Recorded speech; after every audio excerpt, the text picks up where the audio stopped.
Pollution problem is the tip of the spear. 500 children under 5 who die every day in India because of air pollution.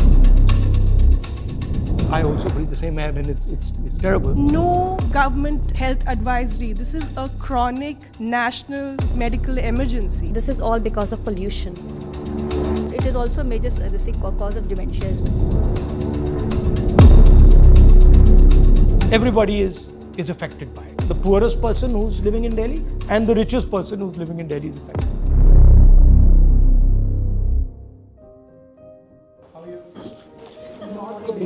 Not good. If you're not good, then you're in trouble. If you're not good, then everyone's in trouble. Yeah, the mothers, you can't. How are you, Mr. Gandhi?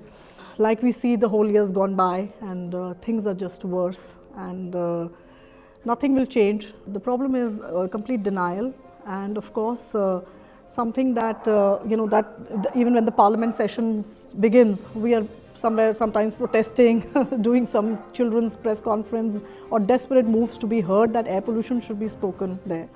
So we are very thankful and grateful that, as leader of opposition, you have taken this up before the parliament session. I think this is going to go down in history. So far, it's never happened. So this is the situation we are in. Children, of course, are more vulnerable, as we know, because they breathe faster, their lungs are developing. And this is how the faster breathing makes them more vulnerable to all this toxicity. And there are almost close to 500 children under 5 who die every day in India because of air pollution. Yet, this has never been an emergency. Even if the emergency word is being named, it's mostly named by citizens and organizations and think tanks, isn't it? Not by the governments. The failure has been, one, of course, denial. Two is also only showing optics, which is, say, the previous government had a smog tower. Now you want to do smog guns, sprinklers. You are creating pollution and you want to clean it. That is not the answer. You have to prevent pollution at sources.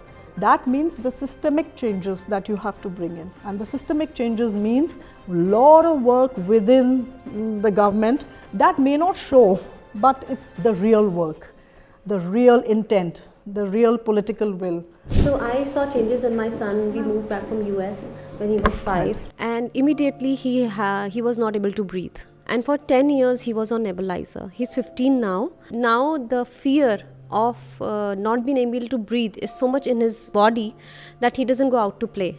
He doesn't want to run. He used to do skating. He doesn't want to do that because the moment he does that, the pollution is so much that even though his body has become a little bit stronger than it was before, he still faces breathlessness. And I personally talked to his doctor and I was like, the doctor said, ma'am, I cannot say this online, like in an interview, but this is all because of pollution. And he said that now in the past 10-15 years, most of the kids who are coming to me, I'm giving them nebulizer, I'm giving them steroids. Really, sir, this problem is, I'm telling you, it's horrible. My daughter was born 10 years ago and she was literally born into this pollution, and the angst and anguish that we all share just watching our children grow, breathing this toxic air, and honestly, like imagining what it's doing to their lungs, how it's setting them up for failure for the rest of their lives. Every day, if you're breathing such toxins from the day you're born, we all know that it's going to result in something drastic later in life. So there's such denial from the government. There's no government health advisory. This is a chronic national medical emergency. What are we doing to a whole generation of kids? What does it set them up for? Just to be really, really sick adults who in turn will impact the economy.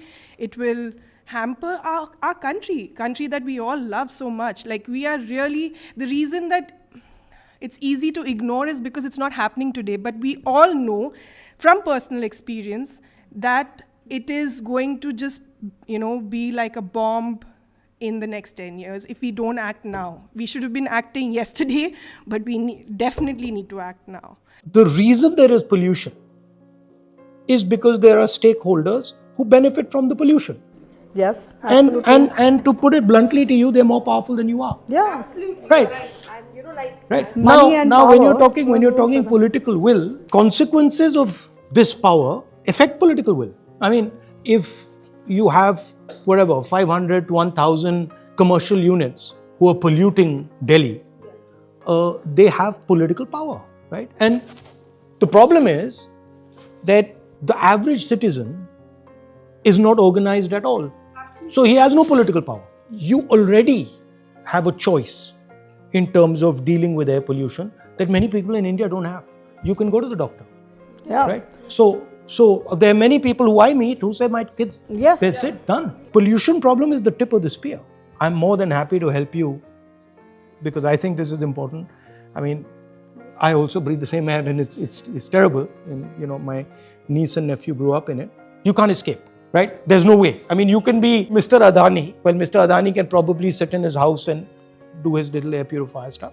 But you can be pretty much anybody and you're going to breathe the air eventually.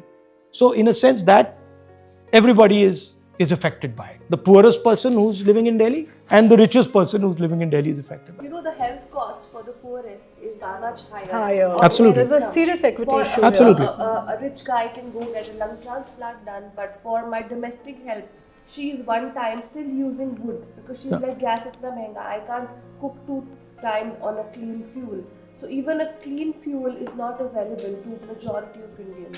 I will also request you that in the next couple of days, if we can, introduce some questions and Yeah, we could that we can consider do. asking the MPs to Yeah, there please. can be a debate on air pollution MLS which is, too. on the MPs parliament too. because we never see it happening. No, it will be the first time. It's never happened.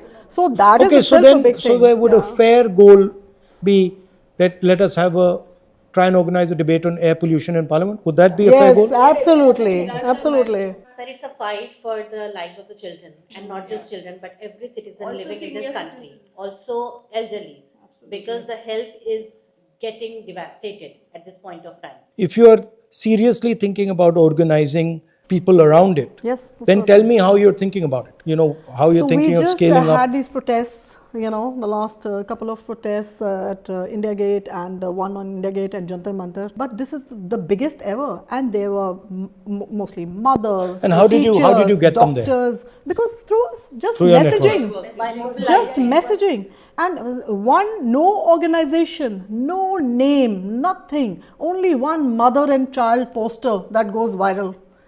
This shows the emotion. There are people. Last protest that's happened and it became, very.